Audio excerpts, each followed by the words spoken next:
Dear friends, my co-chair, President Kohler, and I are regrettably unable to join you in person today to discuss the special panel's report. We welcome this opportunity to speak to you, the bank's governors, on the special panel's recommendations and key messages, and to highlight the urgency for bold action. We are witnessing major social and economic change across the globe and within Africa, which the African Development Bank must respond to effectively. We urge African leaders to show resolve and capitalize on the continent's demographic dividend, its vast natural resources, its untapped entrepreneurial talent, and the massive global savings pool. The bank has put forward a visionary and ambitious agenda which can help improve African lives. Africa is not a poor continent. It is a wealthy continent. In recent years, economic growth has taken root across much of the region. Yet many African governments are still failing to convert growth into opportunities for their people. We need nothing less than an economic transformation that harnesses growth for the many rather than the few.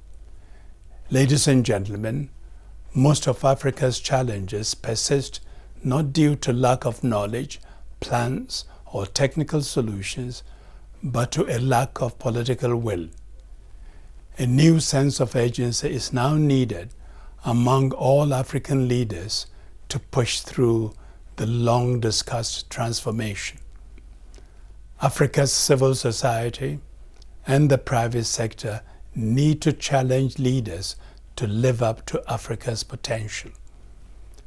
The private sector can play an instrumental role in Africa's transformation, but only if governments implement the right regulatory policies and create an enabling environment. As our report highlights, the challenge before us requires an openness to constantly take a fresh look at priorities. For the bank to respond effectively to Africa's needs, it must be ambitious and flexible in its own institutional functioning and in scaling up its support to its regional member states. It is our hope that our recommendations and messages will embolden leaders and other stakeholders to enhance the bank's role as Africa's premier financial institution. It is time to implement the transformation that we want to see. Let's now accelerate the pace for change together. Thank you. Excellencies, ladies and gentlemen, dear friends, as my co-chair Kofi Annan has rightly underlined, the responsibility for Africa's future lies with its own leaders, its private sector, and its civil society. But we all know that Africa is part of a world economy and a global community. This global community must realize providing jobs and perspectives to the hundreds of millions of African youth is not just an African challenge, it is a global challenge. Therefore, political will and effort are not only required from African leaders, but also the leaders in capitals around the world. The rich and emerging economies, particularly the G20, bear a special responsibility to create the globally enabling environment Africa needs to succeed. This includes a development-friendly global trade regime that offers Africa the chance to diversify their economies, reach bigger markets, and move up in global value chains. It means giving African agricultural products a fair chance to compete on the markets of industrialized countries. And it means getting serious about working on a global financial system which serves the real needs of real people. Isn't it absurd? There are gigantic sums of liquidity straying around the world, desperately looking for return in ever riskier financial products, while in Africa there are infinite opportunities and necessities to invest in the real economy. Africa needs financing for massive job-creating growth. The global savings pool needs long-term investments yielding return.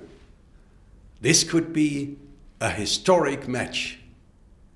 We, the special panel for the AFDB, believe that the time has come to make a vision come true.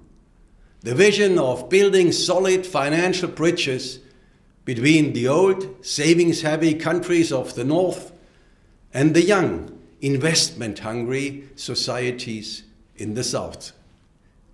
Realizing this vision might be the last chance in generations to avoid a perfect storm of global inequality, ecological destruction, and a historically large disenfranchised youth population. We have to turn the tide now. Tapping the global savings pool for Africa's growth requires hard work and change everywhere. Hard work and change is needed in Africa, where savings rates need to increase and the private sector needs to be unleashed.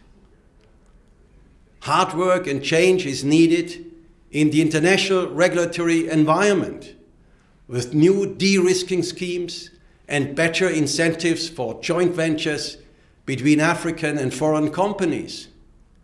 Hard work and change is needed in the African Development Bank. We, the panel, believe that the bank is in a unique position to be a driver for positive change in Africa. But it needs the right culture and structure, focusing on becoming a better partner for the private sector. And it needs the resources to do its job, which is why in our report we call for a timely, substantial capital increase for the bank. Having approved the high fives, it is now the task of the shareholders to make sure the bank's financial means match this ambitious agenda. Implementing the high fives requires great efforts from African leaders, the international community, the private sector, and the African Development Bank. If all work together and overcome the many roadblocks, we can fast-track Africa and make this continent a new pole of global economic growth. This is achievable, and nothing less is what our children and grandchildren expect from us. Thank you.